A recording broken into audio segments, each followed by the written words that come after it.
नमस्कार। मध्यमत में आपका स्वागत है। मैं हूं गिरीश उपाध्याय। दोस्तों, कोरोना से जूझ रहे देश में पिछले 2 दिनों से अलग ही तरीके का हंगामा चल रहा है और इस मुसीबत को खुद सरकार ने ही न्योता दिया है। मामला यह है कि घनघोर आर्थिक तंगी से जूझती सरकारों ने थोड़ी कमाई हो जाने के लिहाज से कुछ बंदिशों के साथ शराब की दुकानें खोलने की इजाजत दी, लेकिन जैसे ही ये दुकानें खुली, बंदिशों के सारे बंधन टूट गए। देश में जगह जगह से शराब खरीदारों की उन लंबी लंबी कतारों के वीडियो आने लगे जो शराब की दुकानें खुलने से घंटों पहले गला तर होने की उम्मीद में सड़कों पर जमा हो गए थे। उसके बाद क्या क्या हुआ और किस तरह से हालात बदले, यह सब मीडिया में आ चुका है और आ रहा है।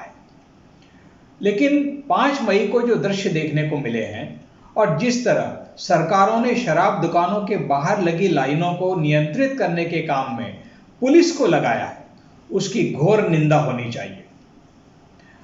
इन दिनों पुलिस जिस तरह से अलग अलग मोर्चों पर सेवाएं दे रही है, उसके चलते हमारे सामाजिक ढांचे में उसका एक अलग और नया चेहरा सामने आया है। अपनी परंपरागत बदनाम छवि के विपरीत पुलिस ने कुछ अपवादों को छोड़कर आमतौर पर पूरे कोरोना संकट काल में सराहनीय भूमिका निभाई है। जिस तरह डॉक्टर जान पर खेलकर अपनी ड्यूटी को अंजाम दे रहे हैं, उसी तरह पुलिस भी जान पर खेलकर अपना कर्तव्य निभा रही है।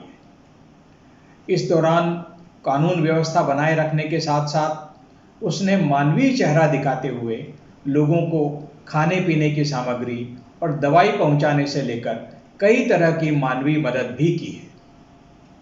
पूरे देश ने देखा है कि इस संकट काल में पुलिस को किन किन विपरीत परिस्थितियों का सामना करना पड़ा है। उस पर हमले भी हुए और उसके जवान कोरोना संक्रमण का शिकार भी हुए। कोरोना से कई पुलिस वालों ने जान भी गंवाई है। पंजाब में तो एक पुलिस वाले का हाथ तक काट दिया गया।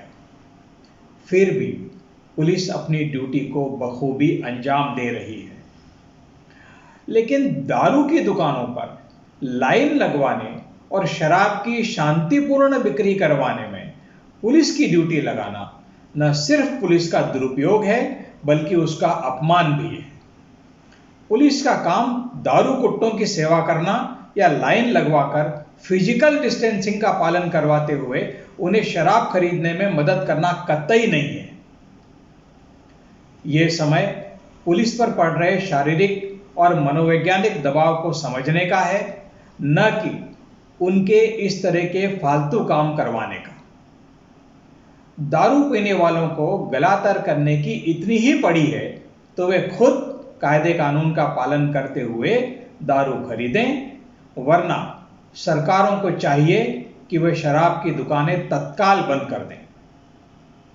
सरकार के सामने रेवेन्यू का संकट है, इसे समझा जा सकता है, लेकिन अव्वल तो इसके लिए शराब और पान गुटखे जैसी दुकानों को खोलने के दूसरे और दूरगामी परिणामों पर भी अच्छी तरह से विचार हो जाना चाहिए।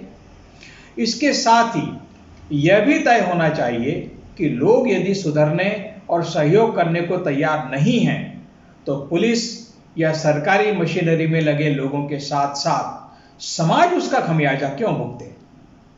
सोचिएगा। नमस्कार।